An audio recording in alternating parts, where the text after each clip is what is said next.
Lance, pleasure to have you here. Thanks for having me.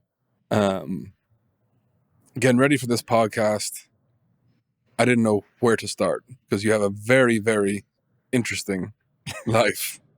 So let's go back to the beginning. When did you start training, and when did you start training for wrestling?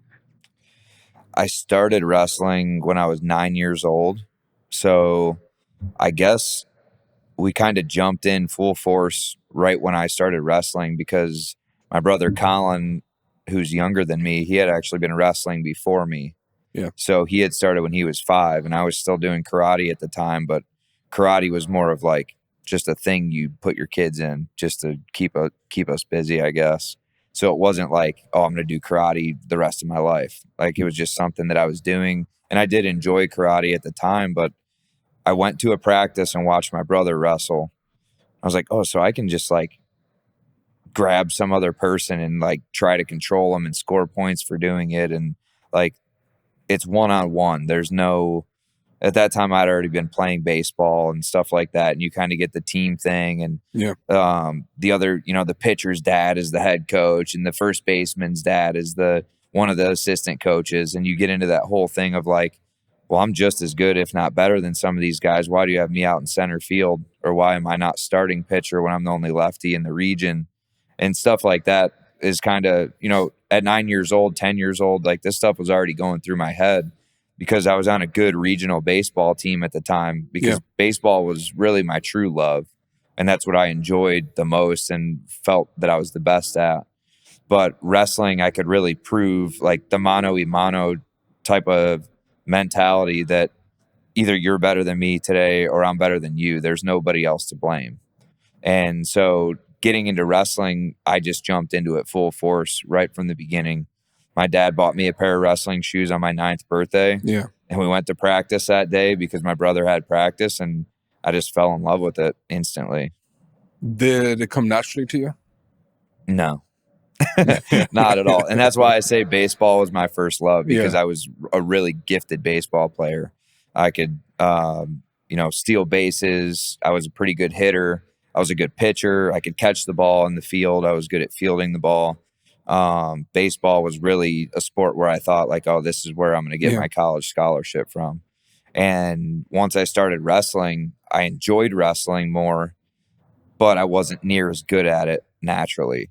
And it took a lot of work. And my brother, on the other hand, was a natural. Like it just came to him like nothing, no effort. And so I think that's kind of where him and I training together and having that like brotherly competition with each other as the years went by, it kind of helped build my skill set because he was naturally gifted at it, but I had the work ethic without being pushed by someone else. Like my dad would always have to be pushing him, and he pushed both of us, but I had that self-motivation where I already knew that I needed to get so much better to catch up with these kids at my age that were wrestling since they were 5 years old. So there was more of a kind of brotherly love thing going on where we were, I was trying to push him and the, strength and conditioning part of it where he was making me better in the skill aspect of it. And that was kind of where the balance came in for us to grow together. Did your upbringing from baby to 9 kind of set that mindset for you? It's kind of tough to tell because I was in both sides of my family, I was the first grandchild. So I was like the very first one. My parents had me when they were still in high school. There was my mom's side of the family, she was one of 7. So I was living with my mom when I was first born. So I had, 20 different people taking care of me all the time. It was kind of like everybody was all in because I was the only grandkid and the only nephew and stuff like that. So as I had my brother and then my youngest brother, and I think it was more of a thing where I just learned like the mindset of, I was always dedicated to something. Yeah. And so I think when I was in karate, I was 100% dedicated to it. And even at a young age, like I wanted to learn, I wanted to get better at it. I was always fixated on getting to the next belt or getting the next stripe on my belt. Like it was always there was goals every day that I went to practice. I never really, for any sport, I never really went to a practice and just like went through the motions. Were you competitive back then? Yeah. I was always a competitive person since I remembered playing sports. I was competitive. Like even T-ball, like losing a game, I'd be so mad all the time. Just like, and like most other kids didn't care. We'd all go get ice cream after the game and I'm all pissed off for no reason.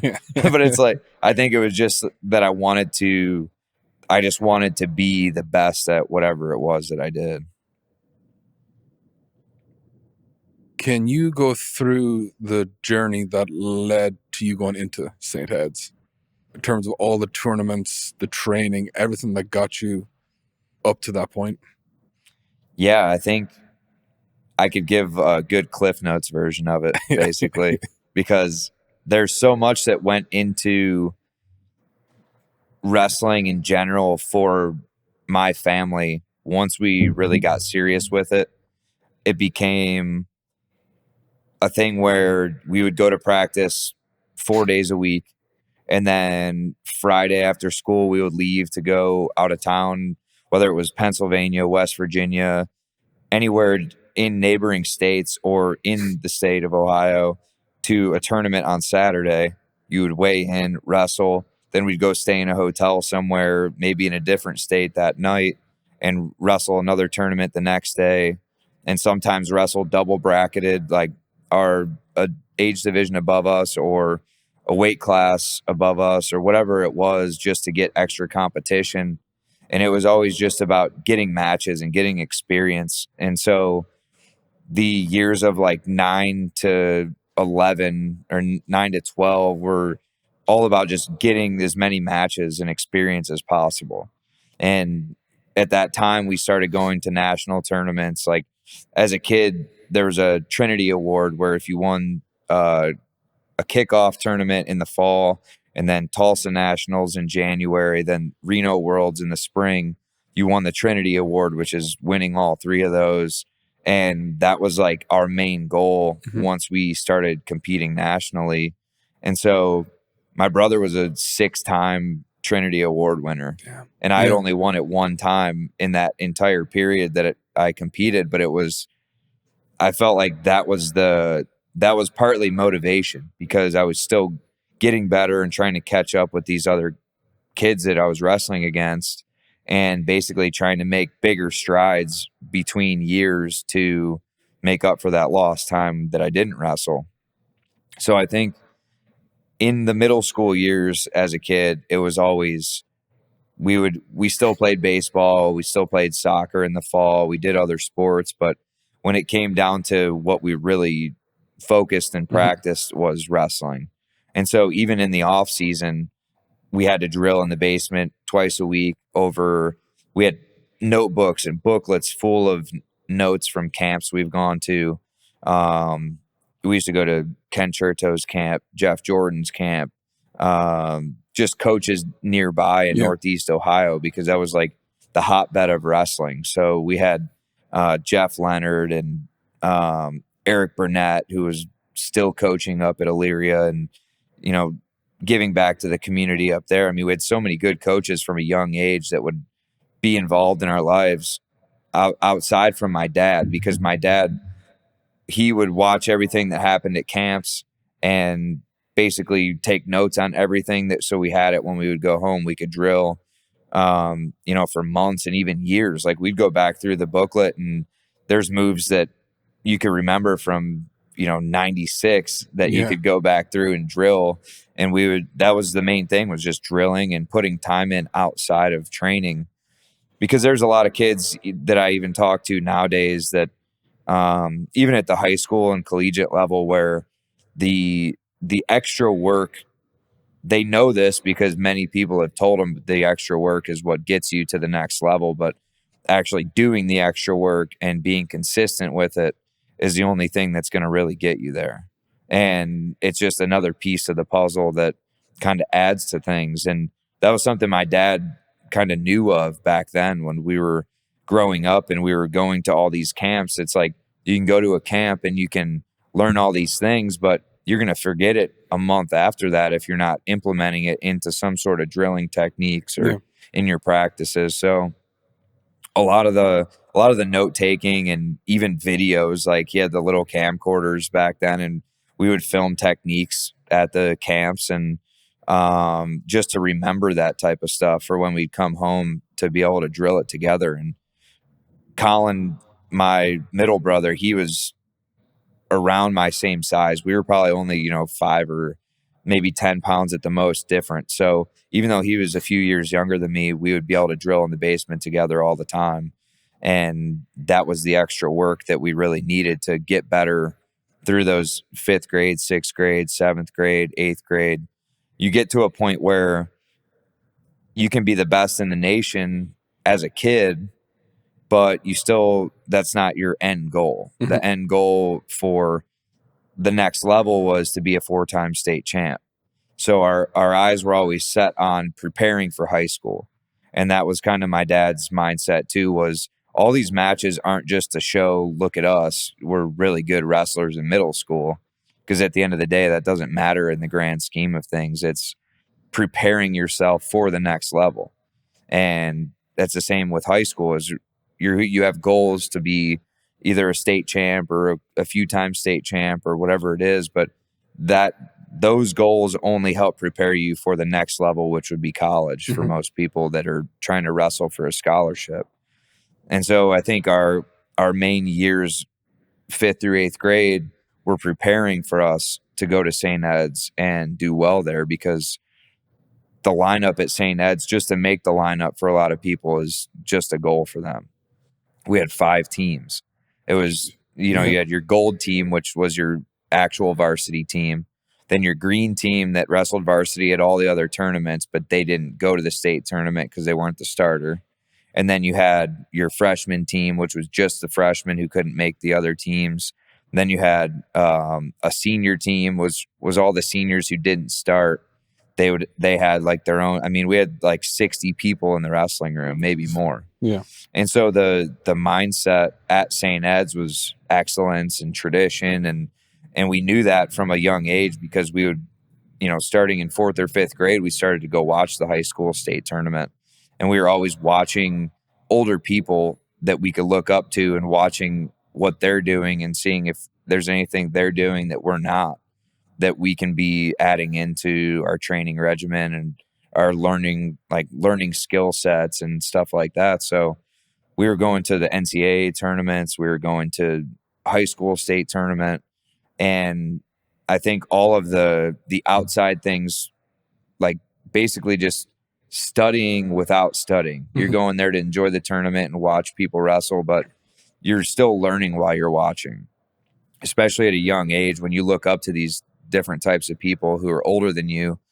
you see like, oh, they're doing this and they're setting this shot up a certain way. Maybe we should try and see if that works for our style, or just little things like that. And then when you watch a college tournament, college is completely a level above high school, and you're like, oh man, what are they doing? Like the hand fighting it's a whole level above of what even high school level is. Like everybody in college has to know how to hand fight to some extent, because that's where the points are scored.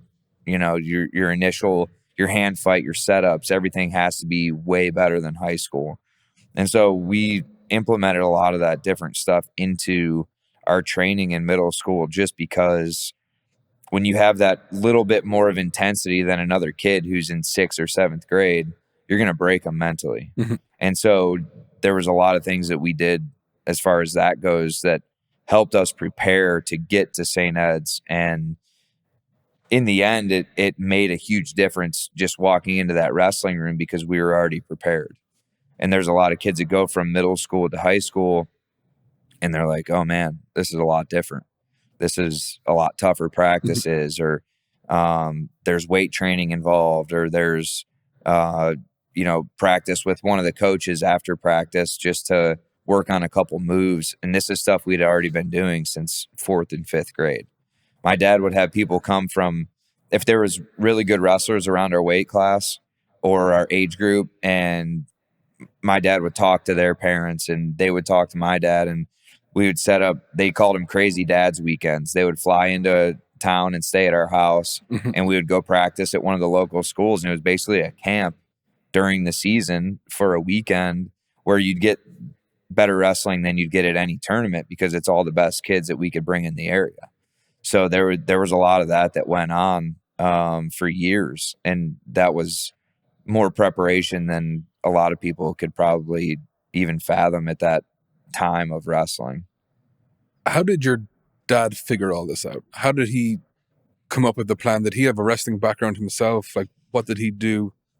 My dad was more, and he would even say this too, is like he was not into sports. He did sports because his buddies did it and like he had fun doing it, but his main reason for doing this stuff for us was because he wanted us to be successful in the sport, where he didn't really take it serious when he was that age. Even at the high school age, because he didn't really do that many sports as a kid very seriously. He did more like he would play baseball, football, wrestle, ride dirt bikes. Like he did all the sports, but never really took one of them very serious. So I think once he saw that we were taking it serious and we were committed, that's kind of when he jumped on board as like, hey, if we're going to do this, you guys are committed to it and we're all going to commit together. If you don't want to do it, tell me, and I'm not going to waste my time trying to make you better and help you get better. And just that was kind of the agreement of, if we're going to take it serious, we need to do it as a team. And it showed because my youngest brother, he didn't really like wrestling as far as like doing everything you had to do to get to the tournaments. He loved to go wrestle in the tournaments, but he hated training. Yeah. And so that was kind of like, okay, well, if you're not going to do the practices like your brothers are doing, you're not going to go to the tournaments, and you can kind of do your own thing if that's what you want to do. And so he just chose not to wrestle. So it wasn't like a forced thing. Yeah. It was, if you want to do it, we're going to take it 100%. If you don't want to do it, then that's fine too, but I'm not going to have you half in, half out. And so I think a lot getting through the learning phase of things was a lot of trial and error of what worked for us, what didn't. I mean, there was a lot of things that we did to get better that other kids, even those days, would not be able to do or even go through. And we see that a lot even nowadays, where people will ask my dad what he did with us and they'll try it on their kids, and it's just not. You have to have the mentality, as your kid has to have that mentality to even want to go through the intensity of things. Because if you don't have the intensity throughout that time, you're going to break. And so there was a lot of training, and the training was hard. The intensity, the discipline, all that stuff was hard, but we had a lot of fun outside of wrestling. And so our home life was always about having fun and enjoying life and, playing other sports outside of wrestling season, and riding dirt bikes and go-karts and just having fun outside of the sport. It's not always just wrestling. And I think that was the main thing that he did very well with us, was not keeping everything so straight-laced and straightforward with just wrestling down our throats. Wrestling was hard during the season and we were fully focused on wrestling, but we did a lot of fun stuff outside of that made it more enjoyable. And I think that goes with everything, with the trial and error aspect of it too, was there was limits to, okay, well, this week we're not feeling too hot. We're not going to go to those tournaments on the weekend.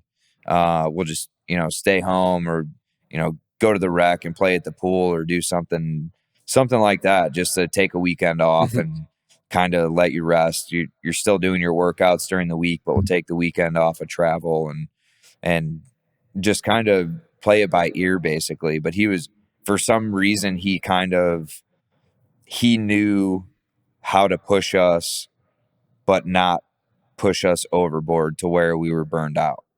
And I think that was and I don't really know how. I think it Yeah. was kind of a thing where he just kind of, he knew our mannerisms and he knew the way that we always trained. So if something was off, then that meant that it may be time to pull back for a little while, or, you know, not push as hard, or give us the night off of doing our extra stuff, whether it was doing the stairs or the treadmill or the bike or just anything like that. And if it was even just one night that we took off of that stuff, you'd see it the next day. Yeah. Just in the morale in general. So I think it was a lot of pushing and pulling, just trying to figure Yeah. out of what can they handle, and not about always having it at the limit of what we can handle, but always kind of testing our limits and then being able to pull back and, okay, we're going to take a few weeks off now of tournaments, but we're still going to drill. We're still going to go to practice and,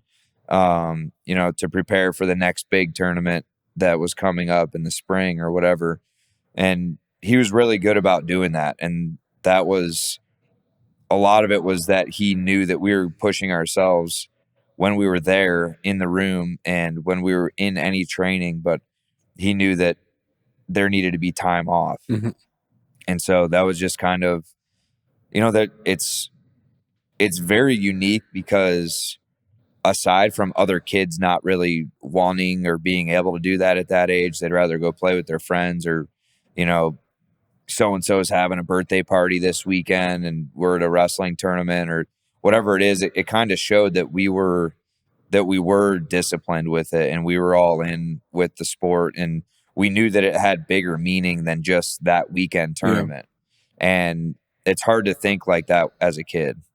No matter how serious you are in a sport, it's hard to think that way when you're still a kid and you still want to have fun. But I think that's why he did such a good job outside of the season of letting us do other things and have fun and go on trips with friends. And it just, the balance of it. Mm-hmm. I think a lot of parents forget the balance of there's still a life to be lived and still have fun. And you're actually going to enjoy your sport a lot more when you've had that decompression time as well. So I think there's a lot to be said for that. And he just knew how to do that very well with us. It seemed that he mastered wanting success for you as, or your family, you and your brother as individuals, rather than being a parent who wants the success more themselves. Mm-hmm. You see that a lot where parents are way more involved than their kids are, but he really set you up at a high level of professionalism at such a young age and was able to deliver it in such a palatable manner that you guys basically had a team. Yeah. Like, it wasn't just your dad, it was a coach. You guys had your own feedback system, everything at such a young age. And this was before there was anything. Mm-hmm. Like, a lot of this stuff today is very hard to implement, but you're doing this back a long time ago when this was unheard of. Yeah. When did you get introduced to physical training? Well, we were introduced to just push-ups. We started doing push-ups. Every morning we would do 30 push-ups in my parents' bedroom when we got up. And that was like our thing just to do together. Like, this was when my dad could do 30 push-ups. And he was like, all right, we're doing our push-ups today. So we would all do 30 push-ups. Yeah. And with my dad, it was all about form. It wasn't about putting a ton of like, oh, I can do 100, but I'm bouncing my chest off the ground, or I'm not going all the way down. Like, everything was about form with pull-ups. If your chin didn't go above, it didn't count. Yeah. With push-ups, if you didn't go down all the way and all the way up, it didn't count. There was no like half reps, even with dips, because everything was body weight when we first started. But it all started with push-ups in their bedroom in the morning before we started our day. And it got to a point where he bought this, like, it was like one of those stands, and it had the pull-up rack on one side, the dip coming off the other side, and then the push-up like handles on the other side. And that was how we started. Like, that was what we started. We'd start with pull-ups, push-ups, and sit-ups, and we would do sets of that. And that was our, like, as kids, that was our workouts. And it got to a point where we were doing so many reps that you couldn't get through a workout in time. Like, you'd be down there for hours if you really did all the reps that we could do. So we would add ankle weights to make the pull-ups harder. And then with the push-ups, I mean, we were at 10 sets of 250 push-ups at one time before we started moving on to weight training. Yeah. But like sit-ups and dips and stuff like that, it was always, we would just add a tiny bit, like whether it was the vest, the weight vest, or if it was ankle weights. It was kind of like everything was body weight because he didn't want to overstress our body. As kids, you're growing. Yeah. So it was still kind of a concept of your kids shouldn't lift weights during that time. Like in the 90s, it was kind of like, if you lift weights, you're going to stunt your growth. And my mom's 4'11", so we're all like laughing, like, dude, we're not going to be tall anyway. So what's the difference? So it was kind of a thing where I was probably 12 or 13 years old before we even started touching any weights, because we knew other wrestlers who were weight training at that time, but it was a thing where my dad, he didn't want us to have injuries. Yeah. So all the body weight stuff was, we still felt stronger than everybody we wrestled, and we were only doing body weight training.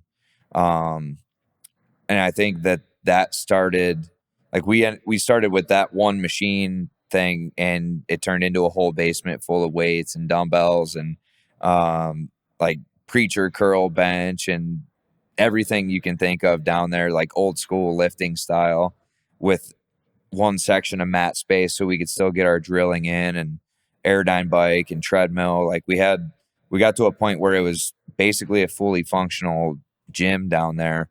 And that's where we did all of our workouts. That's where we did all of our outside training with just of our drills.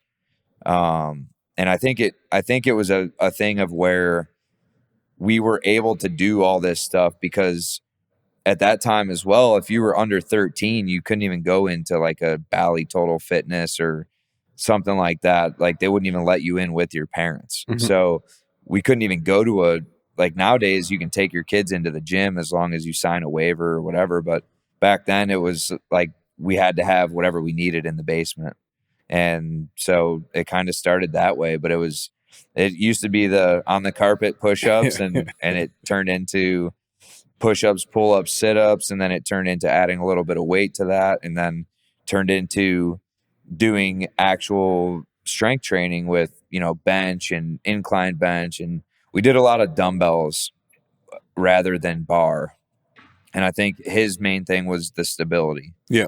You're getting more stability in your joints and your muscles. Instead of having to go super heavy, we could just stay with that and just be strong with those dumbbells. And I felt like it was a really good concept. Like as I got into high school, even I felt like doing things with dumbbells, my core felt stronger, and just a lot of little things that you don't really think about as a kid, but he definitely put a lot of thought into the entire process. How much did that stand to you when you entered the St. Ed's program? The crazy thing is St. Ed's is built on winning. And for decades, like before we even went there, it was a number 1, number 2 team in the country. Can you explain for anyone who doesn't know, like what St. Ed's is in relationship to wrestling in America? So St. Edward wrestling is like the Lakers, basically, like multiple time national team champions. And I don't even know how many state titles they have as a team now, whether like individual and team. I mean, it's got to be, I think they're in the 70s as far as team goes, something like that. But as far as like individual, they're in the hundreds, like individual champions. And like their overall legacy and dynasty is to be the best. And it doesn't matter, like Blair Academy in New Jersey, that used to be like our main rival because they were always number 1 and we were number 2 the years that I was in high school. And I think it's, if you go anywhere in Northeast Ohio, I mean, even in Columbus or Cincinnati, everybody knows who St. Ed's is. Like they just, even in football and basketball and hockey, like it's a sports heavy school. but still has great academics. It's just known for, being a brotherhood. So it's a really good school outside of sports as well, but it's just known for its sports the best. And that was a school that I think since I was in 5th grade, I was like, man, I really want to go to St. Ed's. And Walsh Jesuit was another school that was in the Cuyahoga area, but they're both private, so you didn't have to live within a certain range to go there.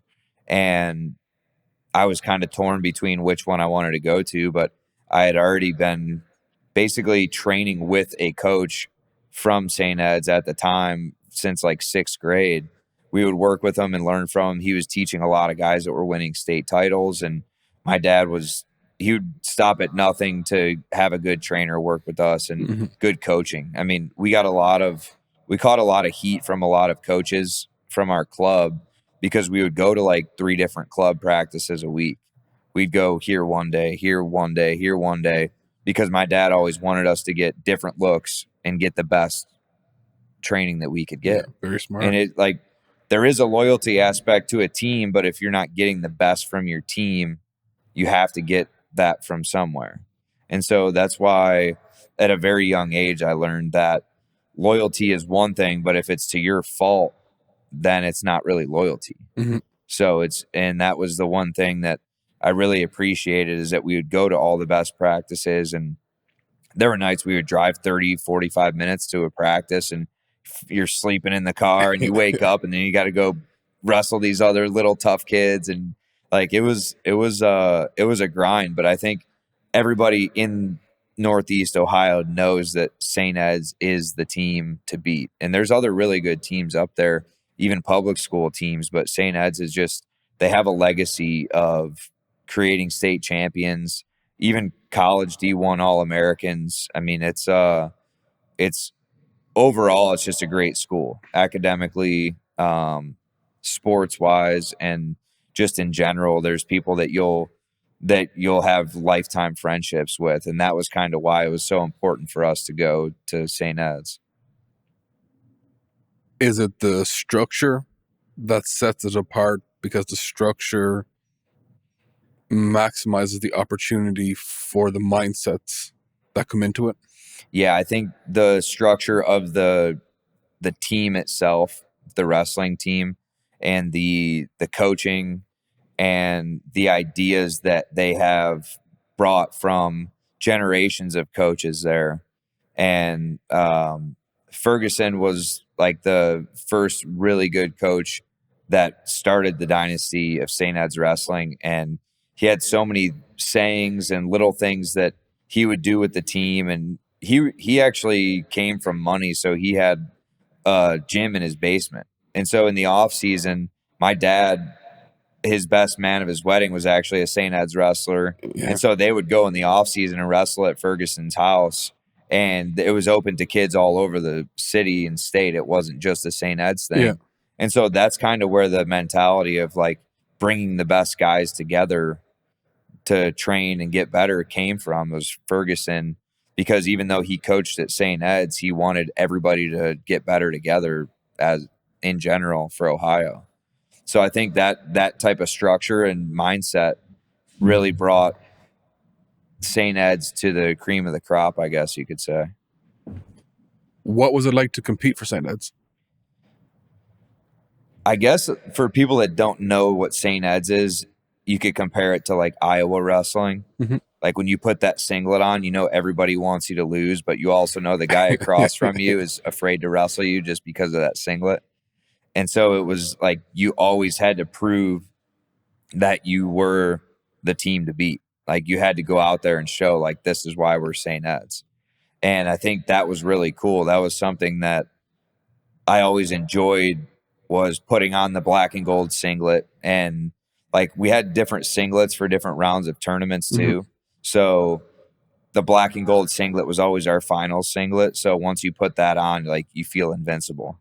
Like that was always the thought. Like, all right, I got my, like, it was like a Superman costume. Yeah. You would put that singlet on and you were just like you just felt like you could perform your best.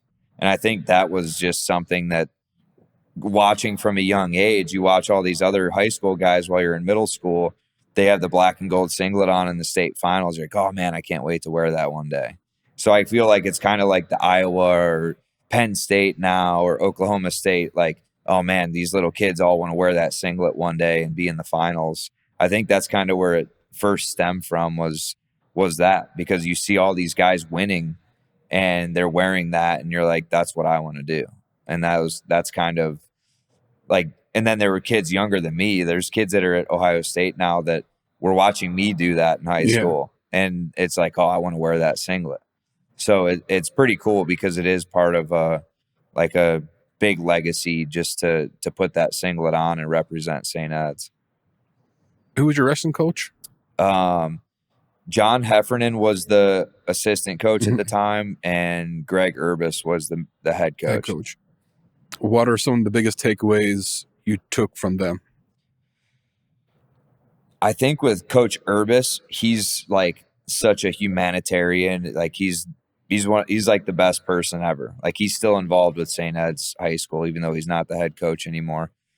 Is like the motivating others and uplifting others, like even if like in the real world, not even just on a team structure, but just like always knowing that there's people that could need some uplifting. And so if like you see somebody down, like for example, like in the wrestling room, you see somebody struggling that day or they're not having a good day at practice, you know, lift them up, get them jogging with the rest of the team, or get them, you know, if they give up a takedown or something in practice, like takedowns in the room was like nobody wanted to give up a takedown. Like that was like you didn't want to go to the locker room that day knowing that the guy next to you beat you in a match or something. It's like always the head to head, and it was always, regardless of what happened in the room during practice, everybody was cool with each other and everybody had a positive mentality leaving the wrestling room, even if you had a bad day. And that kind of stuck with me because for even now in fighting, it's kind of like, man, if I didn't have a great day in practice or if I'm bringing my weight down a little and I didn't feel great, still keep that mentality as I leave the room, leave everything in the room. And as I leave, kind of keep that positivity with me as I go. And I think that's one of the biggest things. He was always big on being positive and having that, you could still have that killer mindset, but not to a fault. Like keep that killer mindset, but also still be humble and still be positive and, you know, basically treating others how you want to be treated in a way, even though you're a killer on the mat, doesn't mean you have to act that way outside. And he kind of helped instill that in a lot of people who were struggling with that. You know, they would win a state title and then think their shit don't stink. And then they're getting beat up in the room the next Monday again. It's like, it's a humbling experience. So don't think that you're above anybody else just because you're really good at doing one thing. And then the assistant coach was Coach Heffernan. Yeah. What was he like? He's a pretty accomplished person, right? Yeah, he was, I would say the biggest thing, he's an Iowa guy. So he had the mentality, the Gable mindset and everything that was instilled in him through Gable. So basically anybody that wrestled at Iowa during Gable's time as a coach there, that's an extension of Dan Gable, because he would repeat himself every time Gable would talk to the guys in practice or yell. He would repeat it twice, always say the same move twice, or repeat the same saying twice. And that was something that Hef always did. He probably still does today. Just like repeat it twice, because then it's instilled in your head.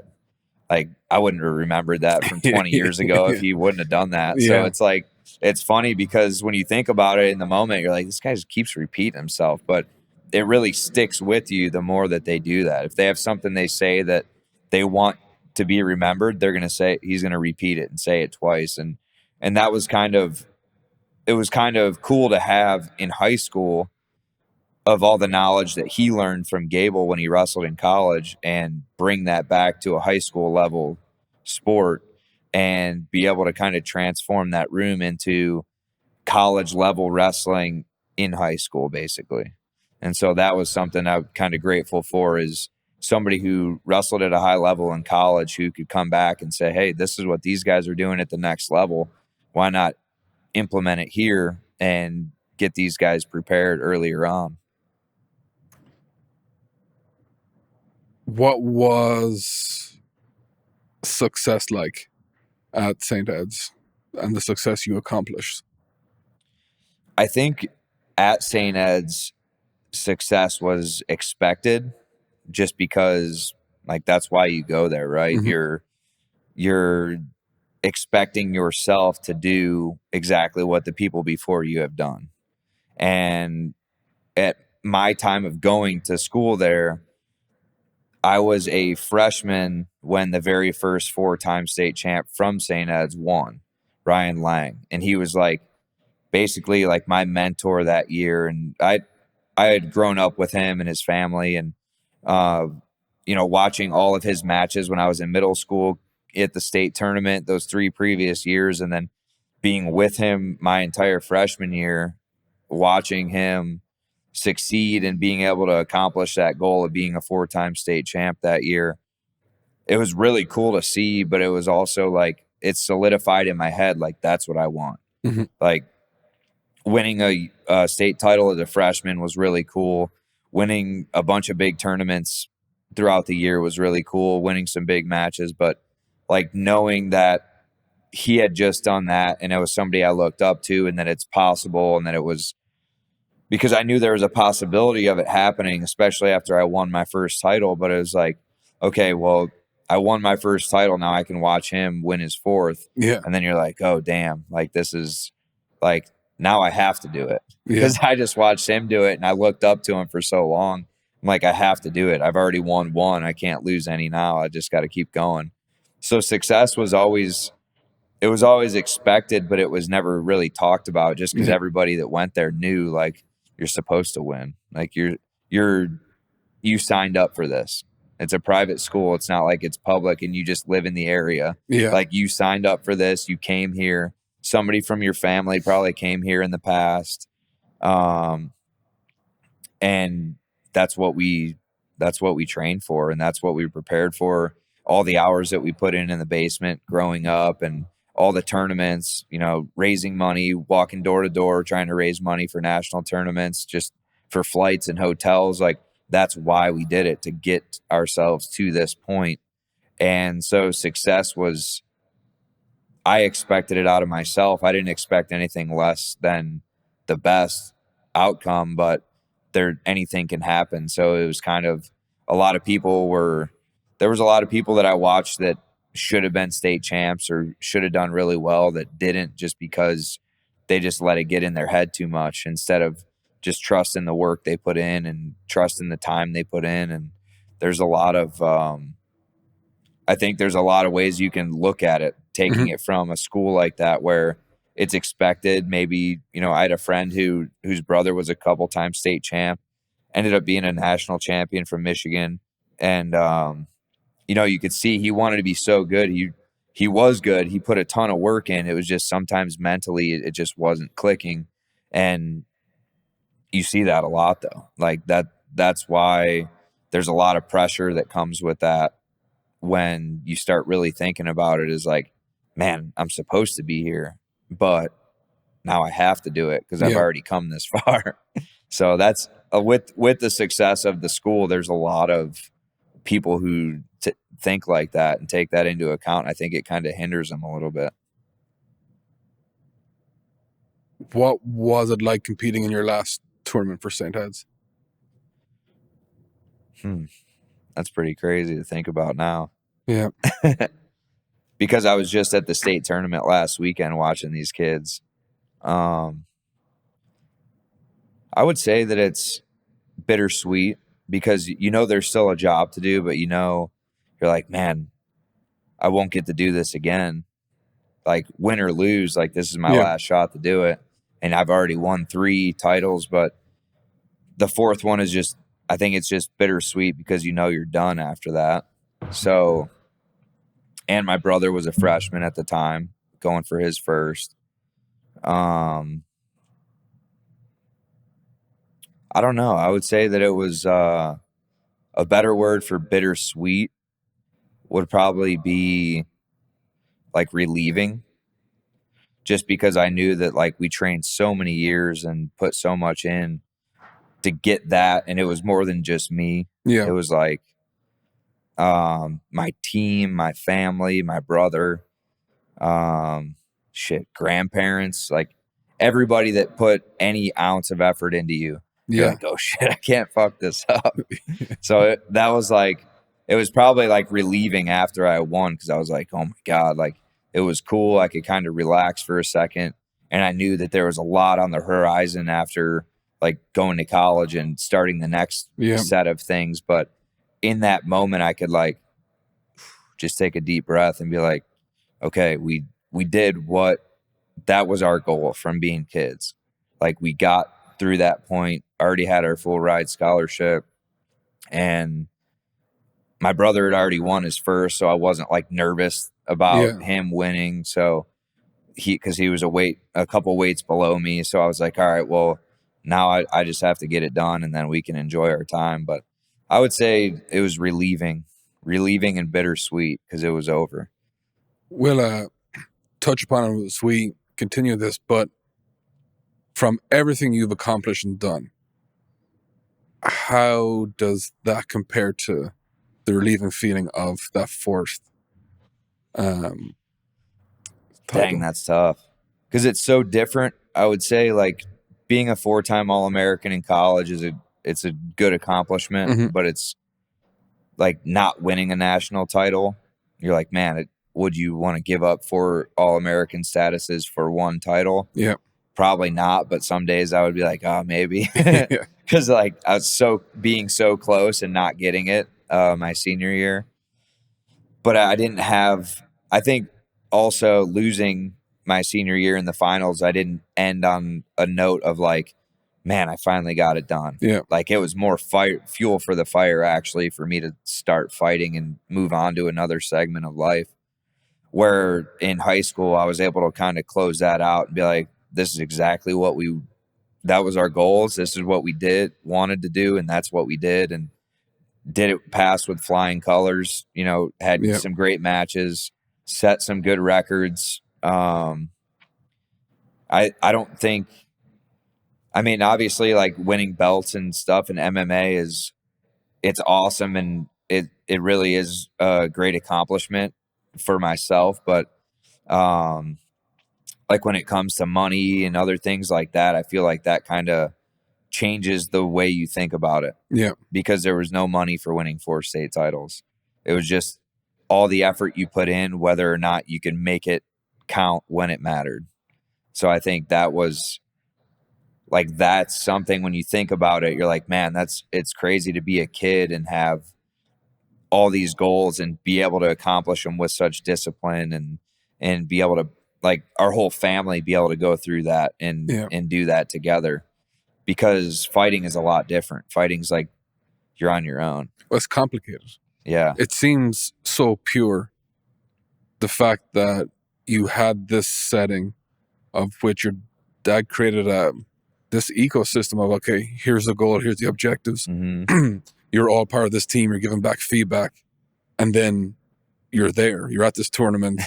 You're like, and you can even see you like going, oh crap, like this is, even now it's still a huge deal. Yeah. And you enjoyed it along the way. Like you got to live a life you didn't, as I talked to you before, like pinned. Like that documentary like opened my eyes to this day. And you're like, there's 2 different ways to approach this. Yeah. And how did that come about? Like who had the idea of, because it was released in 2011? I believe so. But it might have been it might have been when I was still in college, actually. I can't remember. But it's a really good insight. We'll put a link to it just into that whole ecosystem. But how did your dad feel when you won? Like how was, like he had, I think he was even more relieved than me because like he still gets like this with my fights. Like he gets more stressed out than we would. Because when you think of like somebody you love or care about, like even with some of my teammates that fight now, it's like there's nothing you can do in there except hope that they win. Yeah.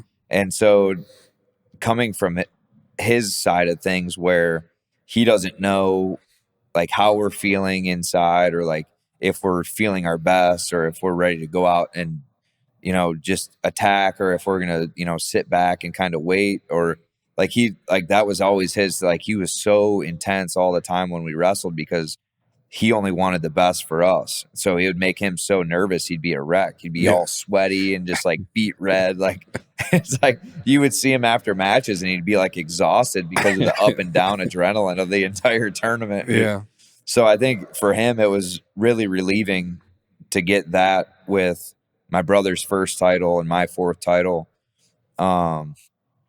Because like that was why we did all the work we did. And he sacrificed a lot of his professional career, just work wise, to take us all over the country and do the things that we were able to do to get to that point, to accomplish that. So I think that does a lot for him, just to see us be able to accomplish goals that we had all set together. Even though they were my goals, he was 100% a part of it the whole time.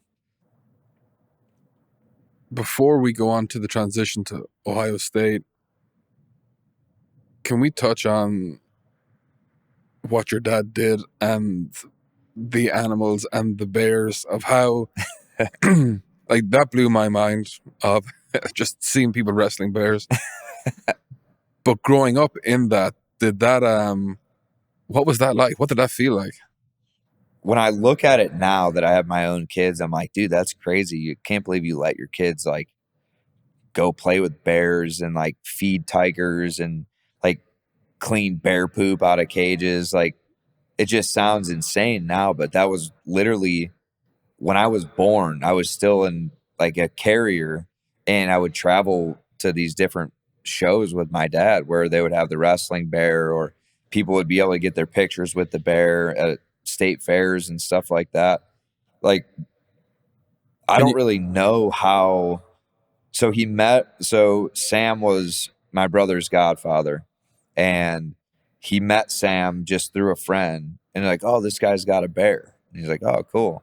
And then they just like started talking and became friends somehow.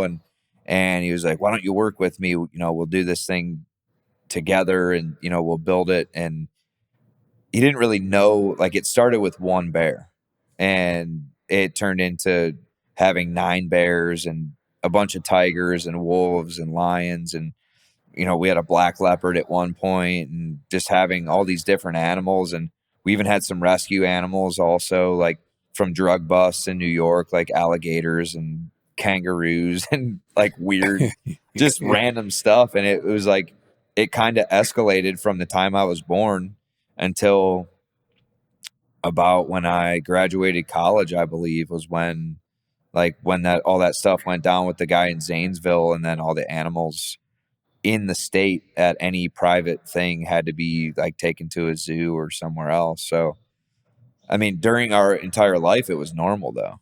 Yeah. Like in that movie or documentary, Sam, the guy that's in there, he even talks about it. He's like, yeah, sometimes these guys, like, they don't come, like they'll come here and feed the animals, and then they'll work out and then open their Christmas gifts. And it was like, we took care of the animals every day. Like there were days where I would drive home from school, like if it was the off season from practice, we would drive home from school and go feed the animals, and either Sam or my dad would meet us there. And like, it was just normal life. Like we had a giant freezer, probably about the size of that room, and go in there, and whether it was ODOT dropping off dead deer, like we'd have to pull deer out to thaw, or pull chicken out because we had a Tyson meat sponsorship, and pull out bread and fruit for the bears because they were all black bears. So they didn't really eat any meat. It was mainly like fruits, vegetables, bread. Like they would give us like these old,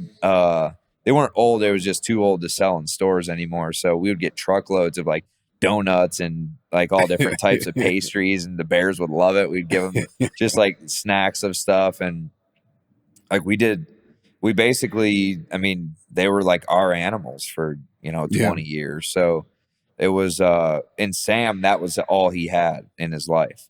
It was like, like our family plus his animals, like he had tons of dogs. It was like anytime an animal died, it was like his kid, because that was all he lived. Yeah. And so, I mean, there was a lot of controversy about him as a person, but he was like, he would have done anything for our family. And like anybody that crossed us he would do anything. So it was strange now to think about, but it provided us with a life, because they made a lot of money in their time in the 90s, Yeah. even early 2000s. Because it was such a weird thing to people that you could get a picture with a tiger or a bear you go to the fair and you just, pay $20 and you get a little framed picture with them. And it's like, it was very, I mean, it was, I don't know, it was a good way to make money. And it was something that was so unique. People didn't really know, like, nobody's ever going to just get a tiger and like start taking pictures. Like my dad was really good at training the animals, and he loves animals. So it was like, it was easy for him because he already loved animals. So training animals and like being there and going on shows, like it was fun for him at first. Obviously anything over time becomes more of a job than just fun, but it was a family affair. I mean, we did it for, shoot, once I graduated and moved to Columbus for Ohio State, that was kind of when I stopped like taking care of the animals with them as much. But it was, he lived probably 10 minutes from us. He had a 23-acre farm, and we all had our own bears. Like I had, my bear was Apache, and then like we had 9 bears. So each of us, like if we got a new cub, like, all right, well, this will be my bear. I'll name him this. They were all Indian names, Yeah. like Indian tribe names. So Sam was really big into that. He named a lot of animals, pretty cool, different names, but it was just, we all loved animals, and it kind of just was easy for us. And we knew the dangers of it. We knew that, big cats are super dangerous. If you think of a house cat, like how skittish they are and how weird they are with stuff, it's the exact same thing, but it's 500 pounds and it could kill you in a second.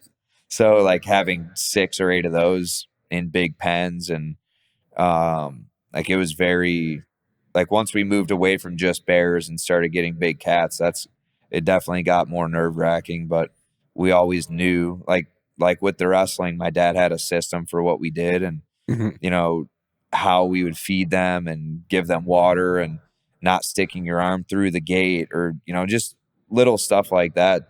And it was just normal life. Which sounds crazy now, but it was normal. Well, it's like anything when you grow up, it's normal life to you until you get out into somewhere else. And you're you like, see that no one you're else like, is doing it. So maybe it is different. I have 2 more questions on that, if you're okay with it. Yeah. One is, how does it feel to wrestle a bear? Like, how strong is a black bear? Like the black bears they're super strong animals, but they also wrestle each other in the wild, as playtime, basically. So they enjoy it, as long as you're like not trying to like pull their hair or like really hurt them. They're like, you wouldn't hurt them, you would just piss them off. But if you can play with the bear and wrestle the bear and like have fun, like, yeah, they'll put their mouth on you, but they're not trying to bite you. They're not trying to hurt you. They just enjoy wrestling, which sounds funny because we wrestled our whole lives, but when it comes to it, they just want to, like, that's their way of just playing. Yeah. Like you'll see bears in the woods just playing and climbing trees and like messing with each other. That they're just the most surprising thing about a bear that you wrestle is how good they are at wrestling. Like they naturally have like technique, like they can shoot on your leg. They know positioning, like they know how to leverage you. It's really weird to think about, but they don't try to wrestle you to hurt you. Yeah. For them, wrestling is more of like a playtime thing. So as long as you're not trying to do anything like dirty to them, they're not going to bite you or try and kill you. And that's kind of why wrestling the bear was always fun for us, because we could go in there and get a workout in, because the bears are so strong, but they're barely using any energy against you. It's really wild to think about. But I mean, we did it all the time. have you ever met any person or anything that comes close to the power behind the bear? No, No, it's just an amazing thing it's crazy. and how, I mean, agile they are. Yeah. Well, it's funny because they look just like fat turds. Like you look at a black bear and you're like, dude, that thing is so fat and lazy. But the way that they can move and climb and run, like they're super athletic and they're super muscular. Like it's not the fact that they're just strong, but Mhm. like when you grab a bear like on the shoulders or like you're like hand fighting or playing with it, you're like, dude, this thing is ridiculously strong. And they're not even like that's just how they are. They're like they're just playing with you, but they could easily just slap the crap out of you, like with no effort. It's really weird. And the second part of that is after you wrestle a bear and constantly wrestle a bear, and then you go wrestle. Like, is there any carryover, or does your mind change? I just wrestled a bear. Pretty much everyone else is just like, Well, the fear of like you get nervous before matches, like for wrestling, but it's because you don't want to lose or, get out wrestled or whatever. But because wrestling a bear is a lot different. It's like for me being a lighter weight wrestler my whole life, my technique compared to a heavyweight wrestler is way different. So if it was like a heavyweight guy that was wrestling a bear all the time, it'd probably be pretty similar to what he's going to wrestle in the match, except yeah, strength wise. To where for me, it was mainly the fear thing. It's like, okay, I'm not afraid of this person. I just have to be better technique wise than yeah, this person now. So it changes the aspect, your thought process of, like, I'm not afraid. Like the fear isn't there of yeah, wrestling this person. The, I guess like the nerves are there to lose to this yeah. person based off of them being better than me.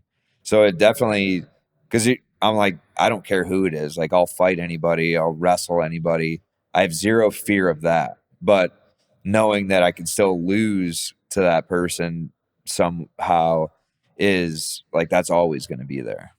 And is it the actual fear of losing, or is it the fear of losing for you and your team, everyone around, or in front of people you know? I think with fighting, it's the fear of losing for your whole team, your family, your kids, because now you're financially providing. Yeah, Where with wrestling, even in college, I wasn't providing financially for anybody. It was mainly just being, this is for me and my team. Like if I lost a match and we lost the dual meet, then yeah, then I screwed the whole team over. But it's for fighting, it's different because there's so many other things that go into it where you don't just focus on the winning and the losing. You think about, oh man, if I lose, then I only make this much instead of this much, or I don't get a title shot off of this if unless I get a finish, or there's just so many different things where in wrestling you win and you move on. mm-hmm. Like in a tournament, you win, you move forward. It doesn't matter if you pin them, tech fall, close decision in overtime, it's still a win. And in fighting, it's definitely a lot more to that. So I think that that's the main difference is you have, I guess, way more responsibility when it becomes your career instead of something you just love to do. Jump back. You're finishing St. Ed's. Why Ohio State?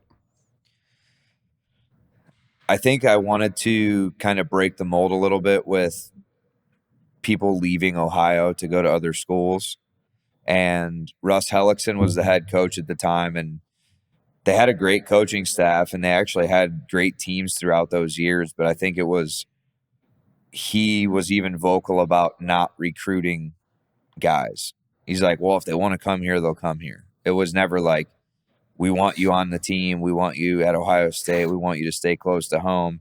He was never a guy that did that. And Mm-hmm. everybody that has wrestled for him or has been recruited from Ohio State will say that, like, where you could almost feel like you don't feel like they're recruiting you. Yeah, But I had such different relationship with the coaches. Like Mitch Clark was one of the coaches at the time, and I watched him as a little kid win an NCAA title.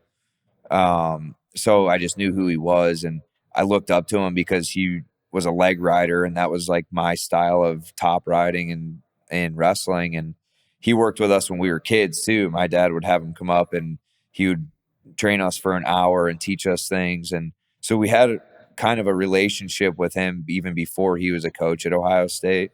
And so when he was coaching there, and Tommy Rollins was a coach there, and I think Ross Thatcher was a coach there at the time, and Hellickson, it was just more of like I felt comfortable with those guys, not knowing that they weren't going to be my coaches the next year. I still felt comfortable with the team and the guys on the team, and it being 2 hours from home was far enough away, but still close enough if I needed to go home for anything. So a lot of that factored in because there was Penn State, Cornell, Northwestern. In high school, I really wanted to go to Iowa because of the Brands brothers. I used to watch all their tapes. I would sit in Coach Urbis's office. He had tapes of all these guys, like old, like in the 90s tapes. I would put them in, just watch certain matches. And Coach Heff would be like, watch this. This is the style that you're doing. Like you're attacking, you're heavy on the head, you're really intense with the forward pressure. Like this is what the Brands brothers were best at. And that was the style that I liked to implement. And I wasn't great at wrestling on my feet, but I was good enough to be intense enough and hand fight enough and athletic enough to not give up many takedowns to where I can make it a match against guys who are way better than me on the feet. And then on top and bottom, I felt like I excelled a lot more than other guys anyway. So I would watch a lot of their like footwork and hand fighting and their takedowns and attempts at shots. And so I think that got to a point where at the time, I don't remember exactly who the coach was at Iowa at the time, but it was in a transition phase of where the Brands, I think Tom Brands was at Virginia Tech, and I didn't want to go to Virginia Tech. And I liked Iowa because of their history, and it was just like St. Ed's. If you look at like the exact numbers of champions and history and legacy and who had coached there in the past and all the guys that were graduating that were staying there just to train for the Olympics and stuff, they always had so many good guys in the room. Iowa was like a no-brainer, but I didn't really want to live in Iowa City because I trained out there with a kid named TJ Seabolt, and I would stay there for like a month or so in 8th grade once in a while, and we would train at his house, and we'd go to the Iowa room and get private lessons with some of the wrestlers there. And it was just like, it wasn't for me. I was just like, I don't know if I could live here. Even though campus life is different from just outside life, I felt like I meshed really well with the guys in Columbus at Ohio State. And there were so many other schools that I thought about going to, but then even Penn State, when I took a visit there, I just didn't feel at home. And I felt like Ohio State was like, this is home. This is something that I can succeed here and still enjoy my life. What was that first year like, going from high school into college? Did you feel like a duck out of water, or are you like, oh, I've been building up for this, I am ready? Well, I was really excited about it just because, one, it's college. It's a giant campus, a lot of people, a lot of fun. Like, I love to have fun. I love to go out. I love to meet new people. It was new because I've been through this structure my whole life, and I knew how to discipline myself when I needed to, but I still like to have fun outside of the seriousness of things that I needed to do. So the first semester of school, well, it was on quarter system back then, but we started training and we started wrestling and we started getting into the season because preseason was when you do the wrestle offs, and actually we stepped back to the summertime before I even went there. There's a huge coaching change all over the country. So there was a time where I could have chose to go to a different school in the summer after I graduated at St. Ed's because Hellickson was leaving, and there was a new coach coming in, and he was bringing probably a whole new staff. And I was like, oh, dang, changes everything. Because then Mitch Clark wasn't going to be there anymore. And he was like the main reason why I wanted to go there, because we meshed well together. And I was like, dang, well, I don't know where any of these coaches are going to go, because there was like a 15 coach change. Like Sanderson went from Iowa State to Penn State, and then Tom Brands went to Iowa. And then, I mean, there was just coaching changes everywhere. So nobody knew, like, I didn't know where everyone was going. And it was the deadline to make a decision was before you knew where all the coaches were going. So I was like, screw it. I'm going to stay here and make the best of it. We have a good team here. Like Jay Jaggers was there on the team at the time, and he was only like a sophomore. So there was a lot of time left to have a couple good guys still on the team. So that's when Tom Ryan comes in, and it was Tom, Lou Roselli, who's at Oklahoma now, and I think Tommy Rollins was the coach there for a year or 2 years before he moved on. But then Joe Heskett, he was an Ohio guy, went to Walsh Jesuit. He was multiple time state champ, and he was a national champ for Iowa State, and he was training for the Olympics at that time. And he was actually one who had a huge impact on my college career. But as far as going into the first year of school, I was just expecting to redshirt. I didn't think I was going to train, get used to the college style of wrestling.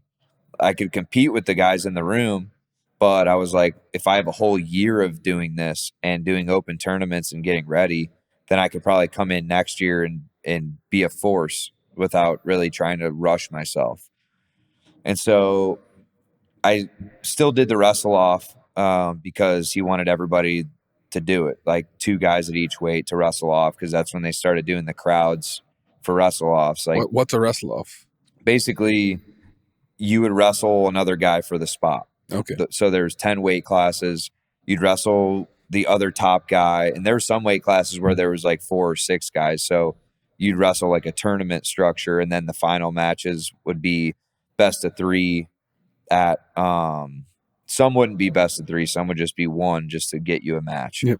But you would wrestle in front of a crowd, so they'd have actual date of wrestle offs and try and fill the arena of Ohio State fans, which was good because it gave you a feel of what it would feel like in a dual meet.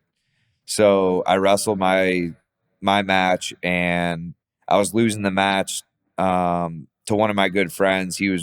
I planned on, redshirting, and he was going to wrestle, but they had us wrestle each other, and I ended up winning. And like, I put him on his back in like the last 30 seconds of the match or something, and ended up winning the match. And I was losing, and I was like, oh, and he like all pissed. He stormed off, and he's like one of my good buddies, and he helped me out a lot freshman year. He picked me up from the dorms on the way to practice all the time, and like we were really close. And so it was a weird thing, because I'm like, well, I'm not wrestling anyway, so it doesn't matter. And it's like, maybe he was just mad because I beat him in that match in front of people or something. But I was like, I'm not wrestling this year. Like, that's not going to be, like, that's your spot. Don't worry about it. And so we get closer to the season starting, and then Tom's like, I want you to start at 149, and then Jason's going to move up to 57, and Jaggers is going to go down to 41. And I was like, dude, this is crazy. Like, the whole lineup just got jumbled around,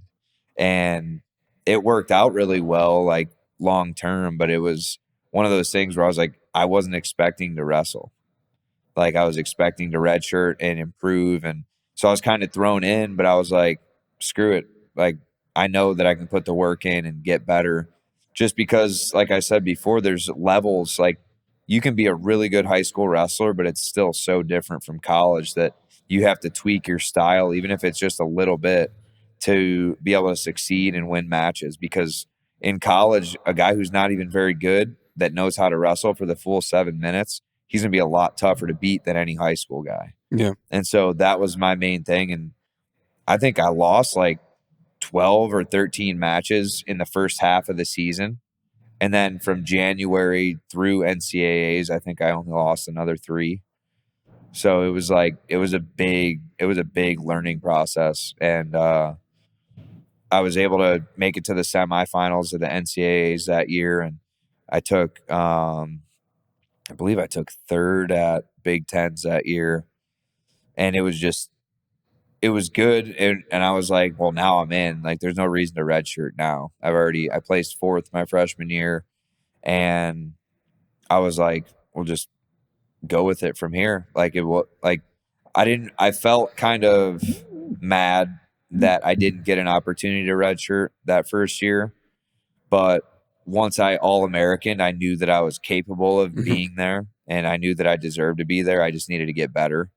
And I think with college wrestling and anybody that watches college wrestling on TV, like the NCAAs, no one's guaranteed a win or guaranteed a national Yeah, title. Like, especially there's so many upsets look every at this year. year. Yeah.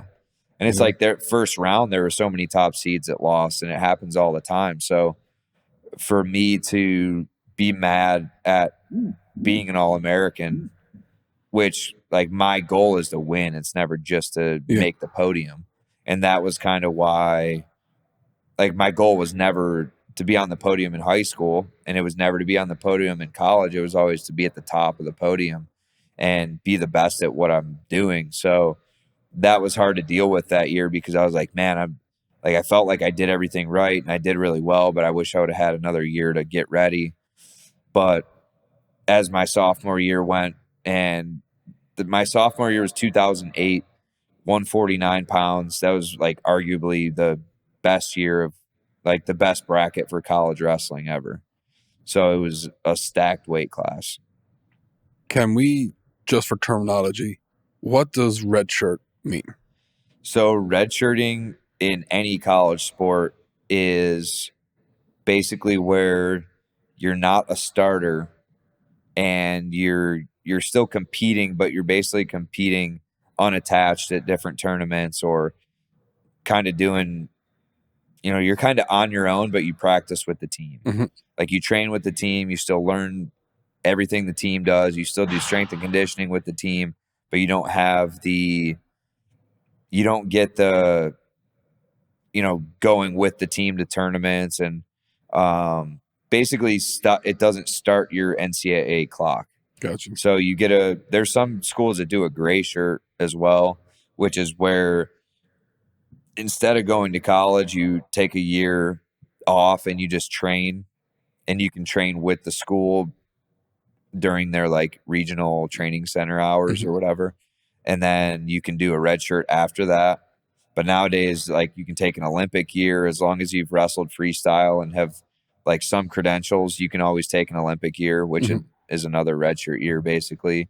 So it doesn't dig into your 4 NCAA years. Gotcha. So it's like another year to improve, and that's why we've seen these last couple years a lot of anybody that was in college during the COVID year, they basically got another year just because of the pandemic. Yeah. So that's kind of when you look into guys that are like 26 years old wrestling, they're in their like 7th and 8th year. And you're like, what the heck? This guy's still in school. But I mean, you could do a redshirt year, you can do a Olympic year if you're eligible, and then you can do a lot of these guys have had the COVID year. So I mean, they're 7th year seniors. Damn. It's crazy. What does the term All-American mean? All-American for wrestling means that you're top 8 in the country. So out of 82 or 83 college wrestling teams, you placed in the top 8. So it's super hard to do in the Division I level. Yeah. Any division is hard, but Division I is considered like the cream of the crop. Best wrestlers. Like, you look at thousands of wrestlers that get recruited every year for college. Then you break it down to 83 teams. And then out of those 83 teams, not even all those people qualify for NCAAs. Yeah. So then you have, 40 some guys or 30 some guys that actually qualify for NCAAs. And then on top of that, you have your seeding depending on how your season goes. So, I mean, you could be matched up with a guy who's either a great matchup or bad matchup for you first round. and your season can be over quick. So it's being an All-American it really is an honor to be an All-American in any sport. Mhm. But when you think about it, it's a lot of hard work to get to that point. And, to even make the top of the podium it's a whole other ball game. So sophomore year, you've went through your freshman year. You've kind of understood the lay of the land. Is the camaraderie the similar at OSU that you had at St. Ed's? I think it's similar, but Ohio State in general was in a rebuild, basically. And Jaggers, Johnstone, myself, Mike Pasillo transferred with Tom Ryan from Hofstra. So we had him as well. And then JD Bergman. Like, we had a team that wasn't really a rebuild team. It was a rebuild together, though. And so my sophomore year, we ended up taking second as a team. And we did really well. I mean, I think that was Jaggers won a national title that year. Pasillo won a national title that year. And I think Pasillo won that year. But then JD Bergman took second in the finals that year. I mean, we had a really good run. I was an All-American that year. But I think when it came down to it, being on that team, like, we created the lay of the land for what we wanted Ohio State to be. Mm-hmm. Because up until that point, we had a couple of teams that have taken third as a team, and I would say the structure of Ohio State wrestling just wasn't developed yet. And so that's what Tom was bringing to the table with, being at Hofstra for 12 years and doing a really good job with their program at the time. And he coached Weidman and a couple of those other guys that were moved on to fighting. But Mm-hmm. I think a lot of the way that our minds worked, because Pasillo was a state champ, JD Bergman was a multi-time state champ, Jaggers was a 4-timer, Johnstone was a 2-timer, I was a 4-timer. Guys that we recruited outside of us, the main core group, were like Reese Humphrey. He was I believe he was a 3 or 4-time state champ in Indiana. I mean, we had just so many state titles, so we all knew how to win. Yeah. And that was the goal as a team, but you have to have everybody on board. It can't just be half the guys. And so we had to kind of phase out like the old school thinking with the other coach, like all his recruits. Mm-hmm. They were either had to be on board or they had to be off the team. And that was kind of our freshman year was kind of that, or my freshman year was like fading out of the extras that, just skimming the fat, basically. How was the strength training evolution going from high school into the collegiate sector? Dang. Do you want me to be honest or no? 100%. Well, to be completely honest about it, I felt like the way that I trained through high school was a better training plan as far as strength training. And conditioning wise, all college wrestlers and all college coaches kind of know how to get you in shape. As far as like peaking for the big one, that's a whole other ball game. Like, that takes a lot of college. A lot of colleges in general don't really have that down yet. Mm-hmm. They send guys to nationals banged up and beat up and ready to go to spring break. So that's a whole other area you could go over. But I think the strength training that I did all growing up and the knowledge base that I grew just from learning and like things that worked for me and things that I did that helped me feel stronger than other guys and built my base. I think that a lot of it, if I would have continued doing it all the time in college instead of doing like the school program and like trying to fit mine in on the other days, Mm-hmm. I think if I would have stuck with my program that I was doing, I felt like I would have continued to grow a little better or faster, maybe, as far as strength went, or keeping strength during the season. Conditioning wise, it was pretty similar to what we did at home. But yeah, I would. I feel like it's too much cookie cutter stuff, and it's probably a lot of colleges that do that.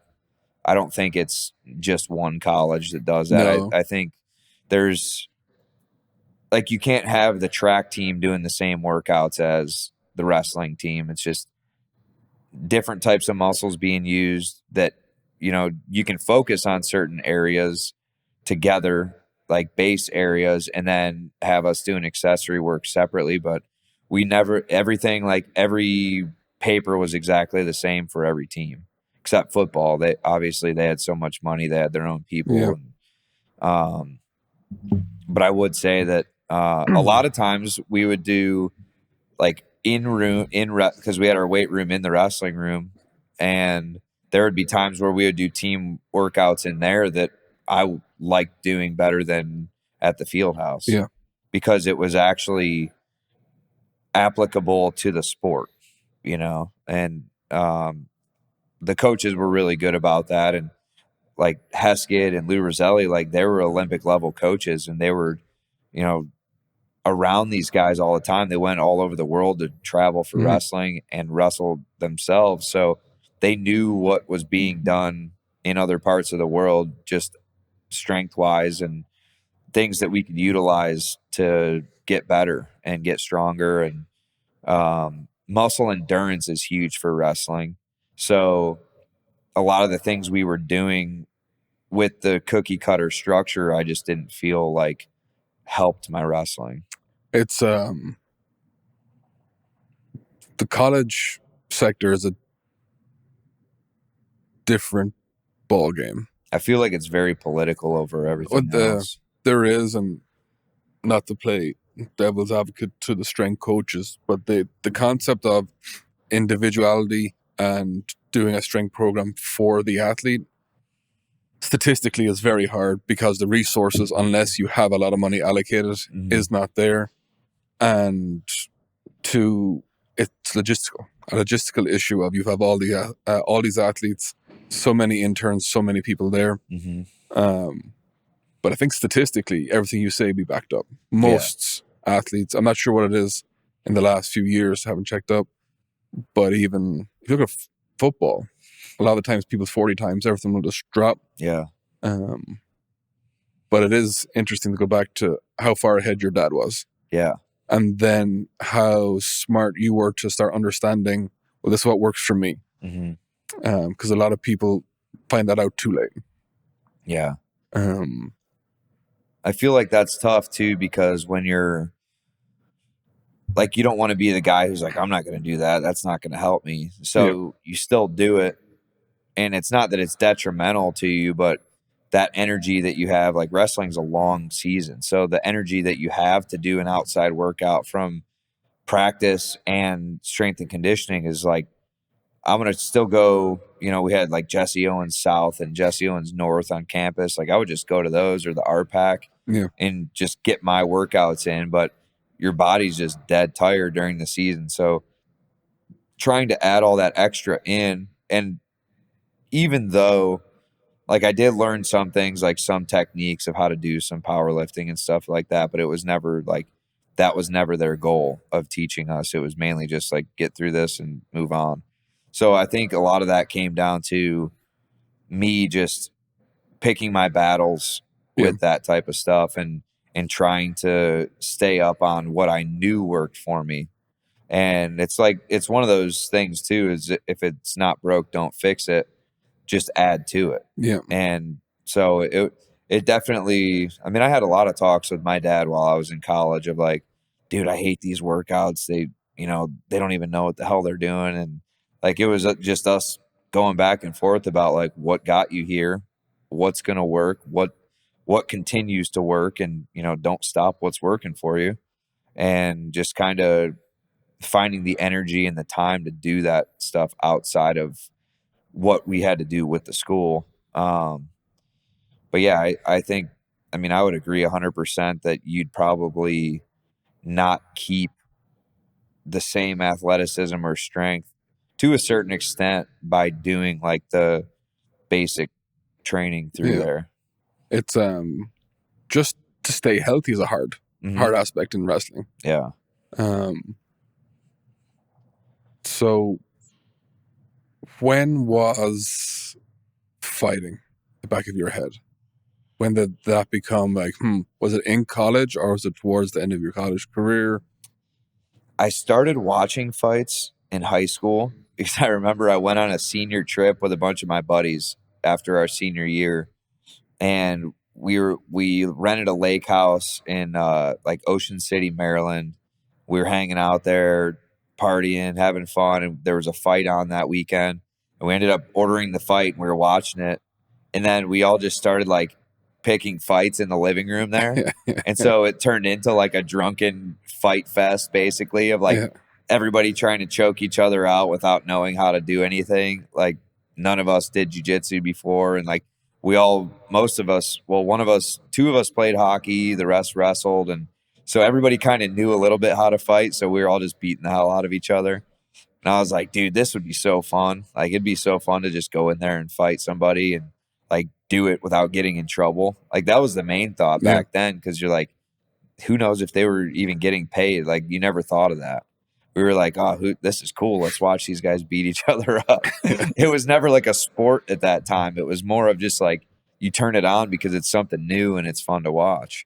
And so that kind of sparked my interest at first, because I already knew I was going to OSU at that time, and I knew Randleman and Coleman came out of there, and it was just I was like, damn, those guys were great wrestlers, and they were doing really well in Pride and UFC, and it kind of turned into a thing. My sophomore year of college, Uriah Faber came to Columbus to do a photo shoot for Cage Fighter, which was DeSabato's company at the time, and I was always tight with Mike DeSabato, just talking about wrestling and fighting and everything else. So Faber was in the room at the time, just doing the photo shoot, and I got to talk to him and kind of pick his brain a little bit. And he was like, "Man, if you have any interest at all, let's get together after you graduate." And from that point on, I was like, I think that's what I want to do once I'm done. And if it doesn't work, it's fine, because I wasn't a guy who always just went out and got in street fights. Yeah.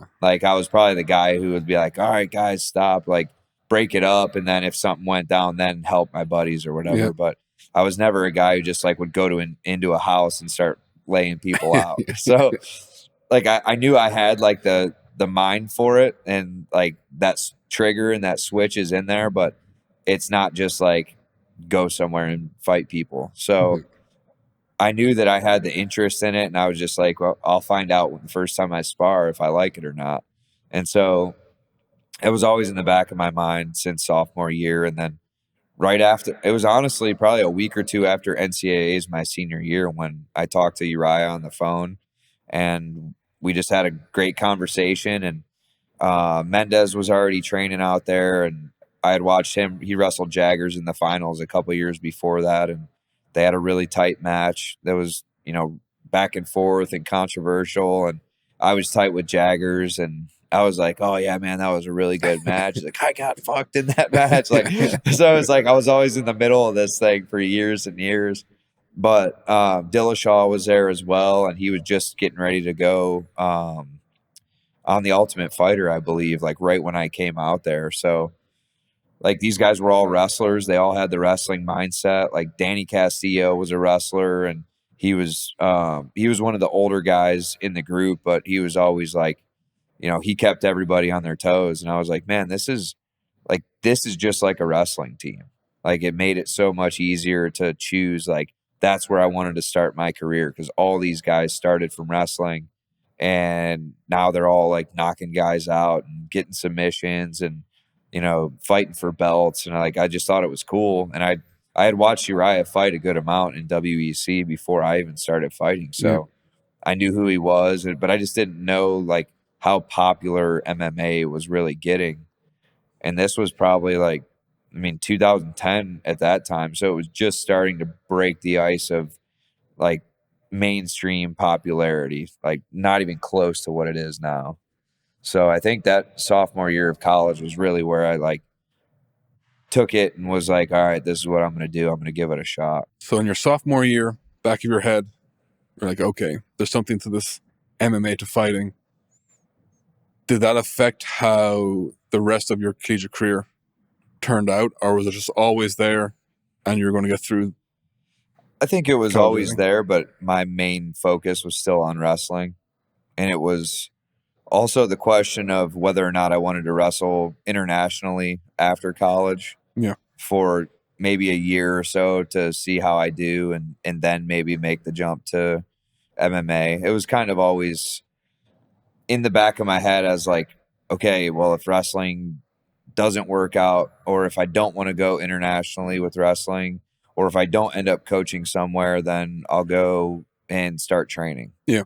And during that time, it wasn't like you had to be a certain age to start fighting. Like now there's kids that are, 18 in the UFC. So there's a big difference from 2010 until now of the trajectory of somebody's training lifespan basically for MMA, where there was guys that were 42, 45 years old winning belts still and making good money. So I think it was kind of a thing where I was like, oh, there really isn't a rush for it. Like, yeah, I can get into it whenever. But that was when I'm still going through, I still had the end of my sophomore year, then I had junior year, senior year.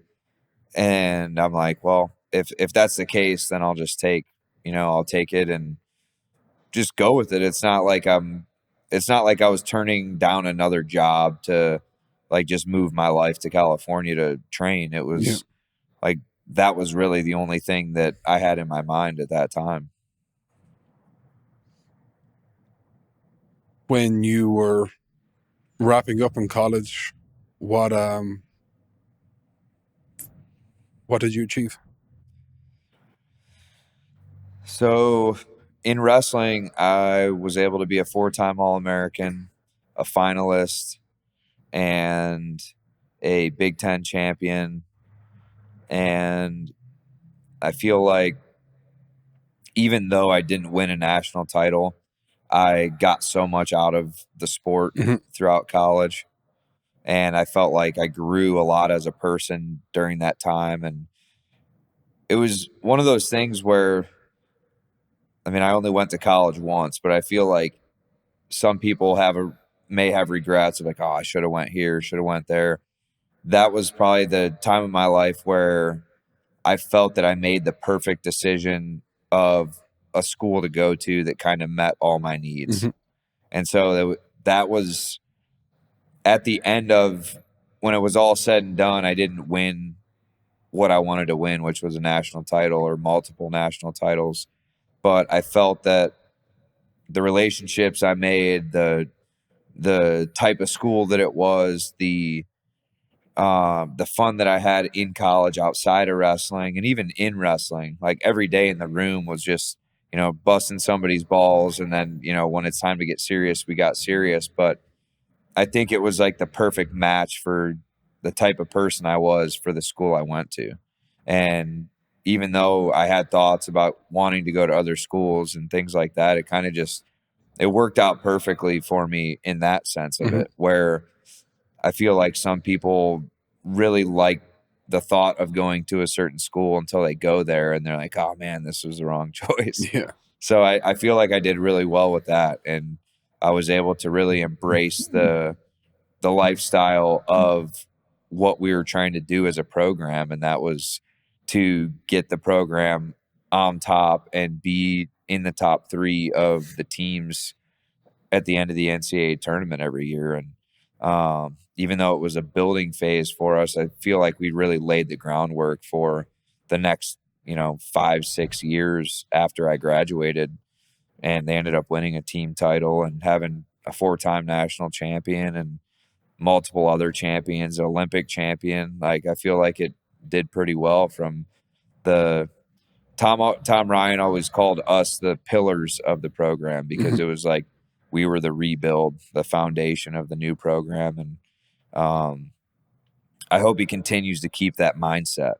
Like if we went back to that mindset of when he first came to OSU and we were all sitting there having a meeting about what our goals were, I feel like he would have a little different of a thought process of even today of just the things that we did back then to get the team to the place that it's in now, basically.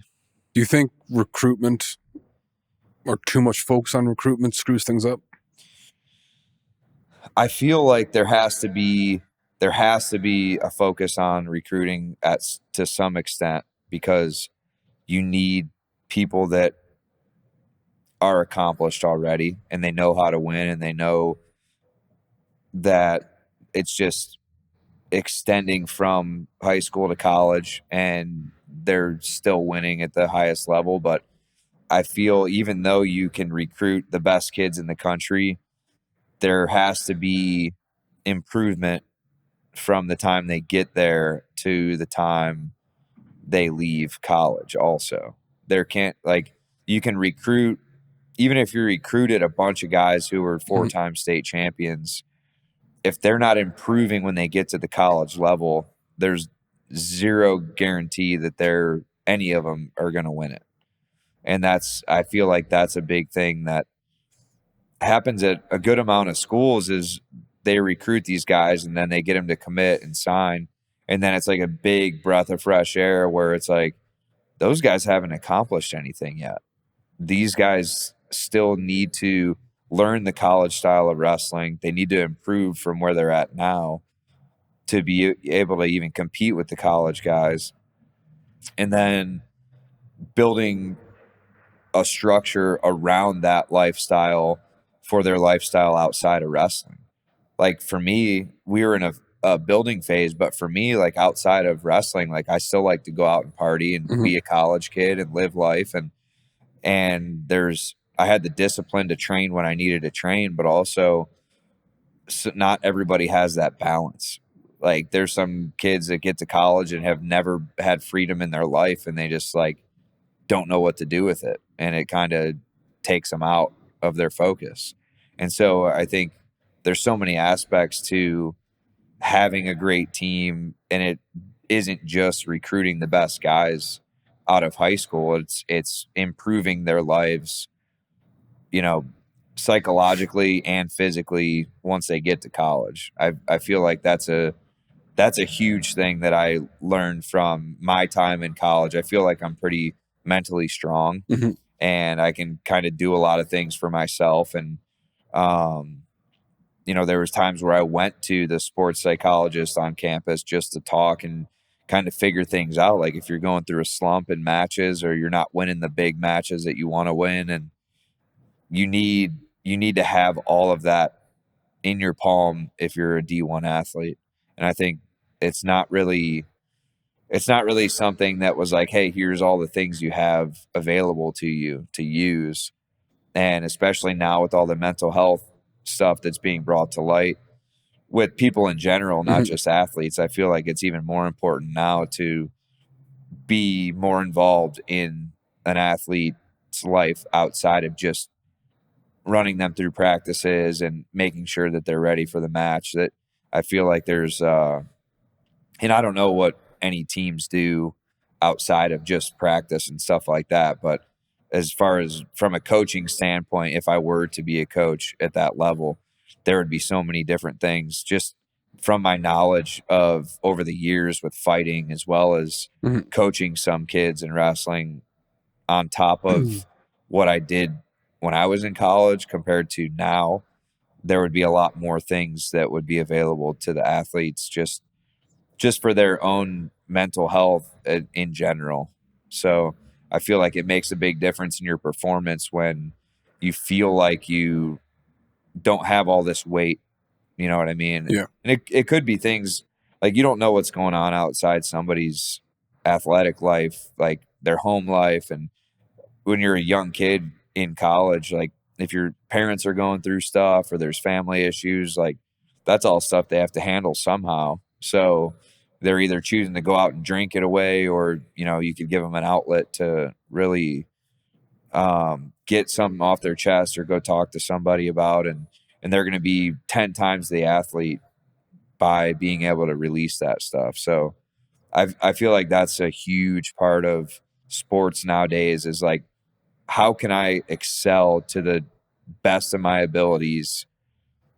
Even if I'm not the best at this sport, if I can be my 100% when most people are competing at 80 and 70%, that gives me a huge advantage.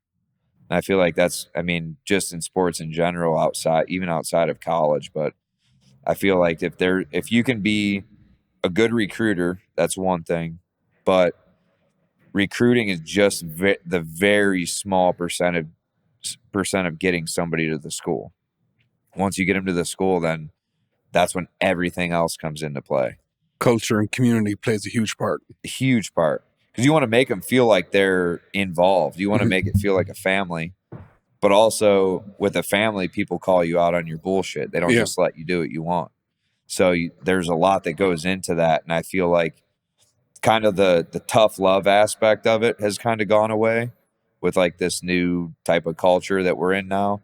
And I feel like that needs to stick around for like really building people to be good humans outside of sports and outside of school. And I think that's a big, the family, the community, and like the camaraderie of a team. That's all things that we had when I was in school that made it great, made it what it is.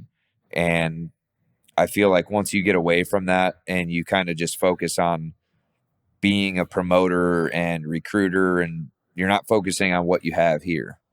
And I think that's why a lot of guys just don't improve like they could, is because there's too much focus on the next group or the next wave. And like you got guys right here that can win. Yeah. You got to feed what you have here first. But I mean, there's so many different ways to do it. You see all different types of coaches in all sports, different ways they coach and ways they get their point across. And some work really well, some work okay, and some don't always work. But I mean, I guess that's why there's levels to doing it. Did you feel a responsibility, not just for you, but for your training partners, that you had to turn up even on the days you didn't want to?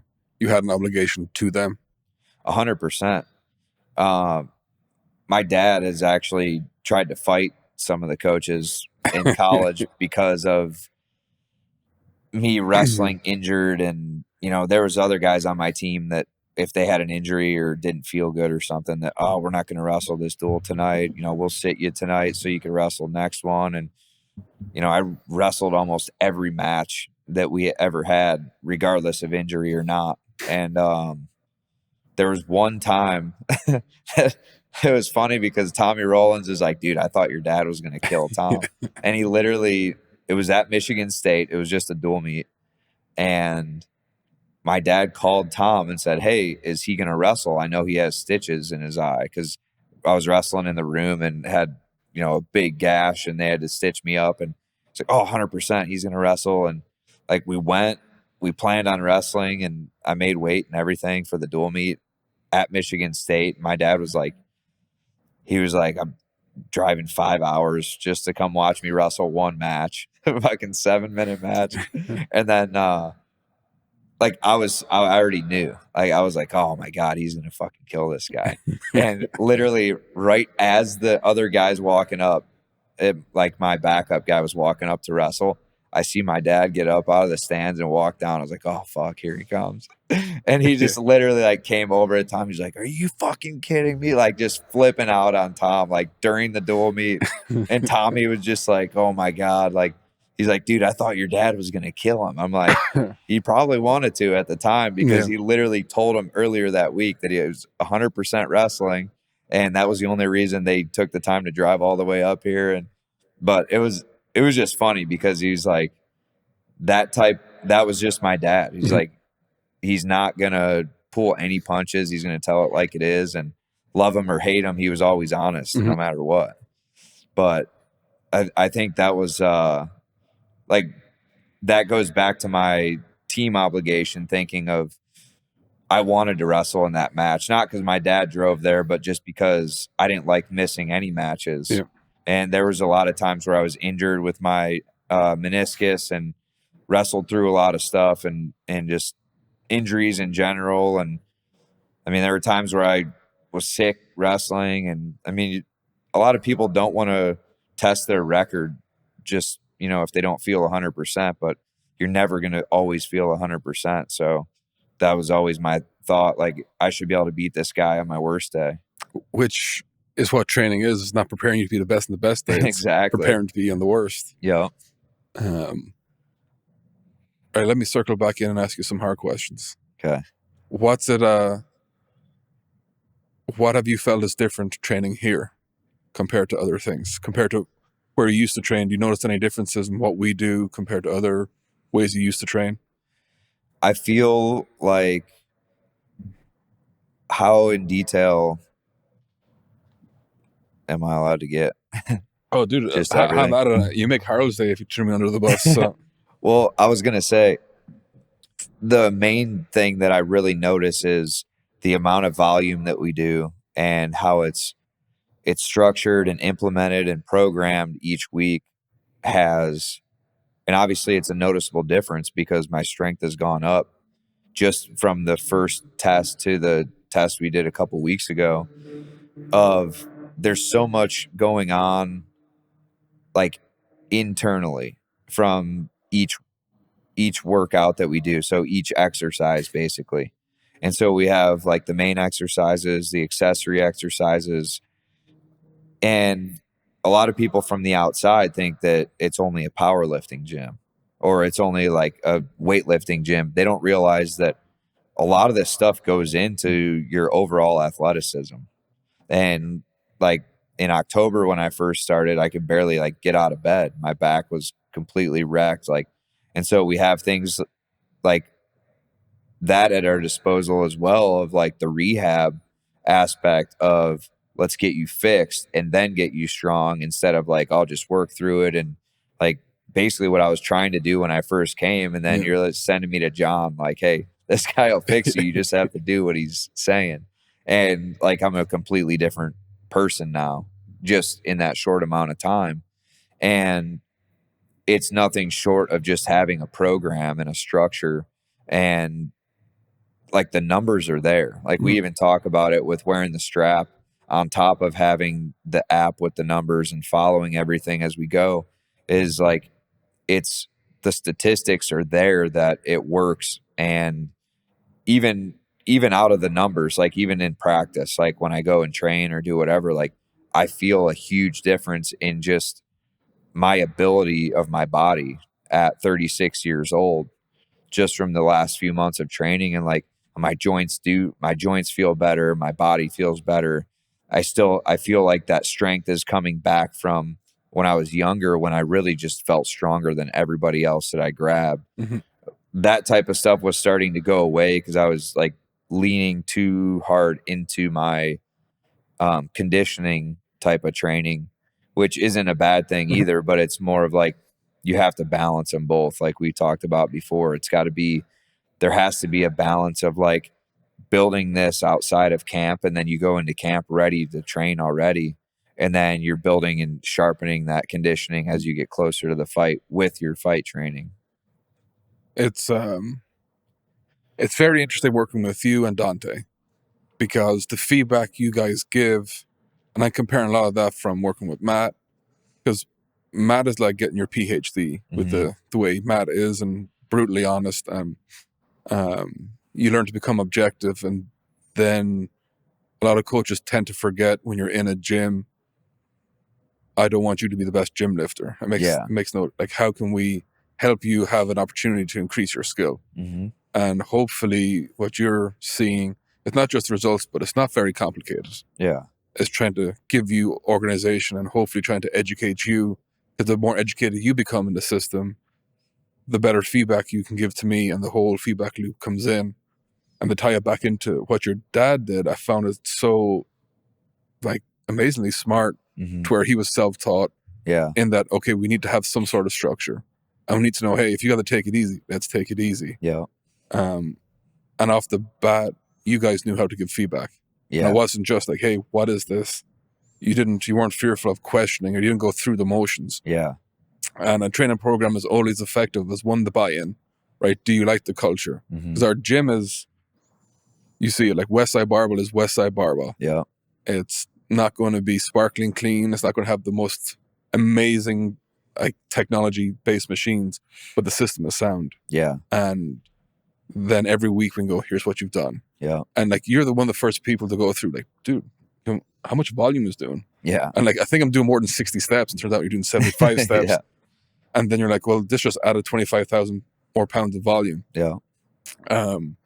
Would you have ever thought that you could do 300,000 pounds plus in a workout? I've never even thought of it. But if you think about it, you're like, there's no way you're going to do that much in one workout.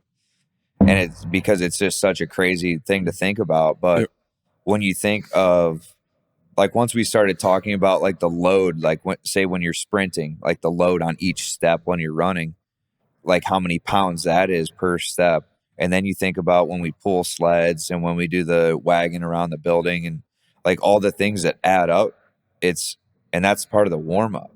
Yeah. Like that's what's crazy is you're building that volume. And I think of it also as a muscle endurance as well. Because I know it's good for, like, the sleds are just good for you in general, but I feel like the higher you build that volume, the more muscle endurance you're going to have, because, you know, your tension over time basically with the sleds, and we're building more weight and more time because you're adding the amount of sleds that we do plus the amount of weight that we're doing per trip. It's like, you don't think about it until you get into it, like where I'm at. And I'm still pretty much in a beginning phase, even though I've been doing it a good amount of time now. It's like, there's still so much more to grow from. Do you think you're getting more of a sense of, oh, you've got way more to give, that we can get way more out of you? I think so, for sure. And I see it mainly with the, like, more of the Olympic lifts that we're doing, just because I never really did a lot of that with my dad growing up. It was never like the deadlift and the different types of squats that we're doing and using the band work, like on the bench and the shoulder stuff. Like all that stuff is just adding other basically layers of the onion to, I feel like, to my athleticism in general. I'm going to put an asterisk there because we say Olympic lifts, I'll get shot. Oh. More of the standard. But it's true. It's just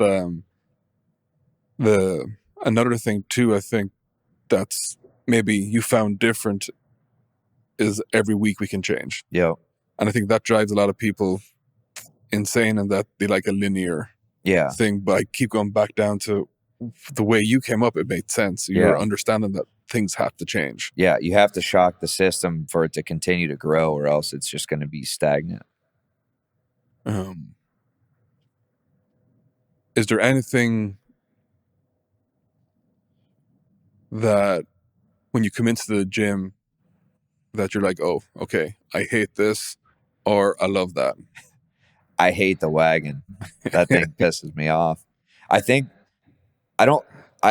actually don't think I actually hate the exercise itself. I hate the fact that I put myself in that mode that I have to beat my previous time. Yeah. That's the only reason I hate it. Because if it wasn't for time, I wouldn't even care about it. I'd be like, oh, damn, we got to do this again. But knowing that what my first time was and what the time was after for the last testing, and like every time we do it, and sometimes we do it where it's different weight, so the time's going to be different anyway, but still mentally I'm like, man, I got to get the best time, especially when we have 3 or 4 guys in the gym that day. I have to beat all these guys. Yeah. Like that's my mentality of it. Like if I don't beat all their times, I'm going to be pissed, because I pride myself on conditioning, like being in good shape. And even though I'm out of fight camp and I'm not in like peak shape, I feel like I should still be able to be the fastest or the best at the conditioning stuff, regardless of what time of year it is. How important / beneficial is it to have training partners when you're doing weight training? I think it makes all the difference. Since a young age, when I started doing workouts with my brother and my dad, we were always each other's partners. it goes everything from changing weights to spotting the other person, just to having somebody pushing you like, hey, let's go, let's get this, one more, like always having somebody there to get you to that next little bit. Because every time somebody can push you to get that one last rep or that one last sprint or something when you feel like you want to quit, that's making you better. Yeah. And if you're just trying to go through the motions and, you know, say you're following a program, but you're by yourself, you're never going to do that extra little bit because you don't have somebody in your ear like, get it. Like, there's always that little bit more you can squeeze out of yourself, but somebody else pushing you to do it, it's going to make it a lot easier. How do you like the way we coach compared to other ones? Or what do you not like with the way we coach? Like, is it different? I think the main difference is we have like the structure of, we know what we're doing in the workout. It's not just like, okay, go over to here. Like, we know what the whole workout is. We know what the whole training session is, and we know it's programmed for, you know, a certain period of time before we switch it up. And that's what I really love about it, is because it's brought a lot more excitement into me doing my strength training and conditioning, because it's different from just, you know, hopping on a treadmill to jog, or, you know, getting on a bike and doing a bunch of miles on the bike, or, you know, it just brings a different aspect to things that I haven't done in a while. Like, I love all the heavy training, but also we're still doing rep training as well, and still working the accessory muscles, and like everything in general has gotten better over that time. I can't really think of anything that I don't like that we do, because everything to a certain extent has been newer. So it's been fun to train. Yeah. It's made it fun again. And like, I've said it to a couple other people too, is like, since I've started training here, I've had a lot more enjoyment of my just athletic career in general. I'm excited too, because our philosophy is we do all the hard work leading into training camp, and training camp is for a very specific purpose. Yeah. To me, all your strength conditioning, everything must be done before that. Mm-hmm. Now, yes, there is scenarios where you might go have a fight, and then a week later, like, hey, I've got this opportunity. Like, cool, well, we've done all the hard work. Yeah. And it's that hierarchy, right? Mm-hmm. We just keep changing that hierarchy to give us the best possible outcome for you to back to skill, because skill trumps everything. Now, when you got two people of equal skill, having strength on your side is definitely going to be a big factor in that. Anything else you want to touch on before we wrap up? I don't think so. I think we pretty much hit a good amount of it. Lance, I appreciate it. Thank you.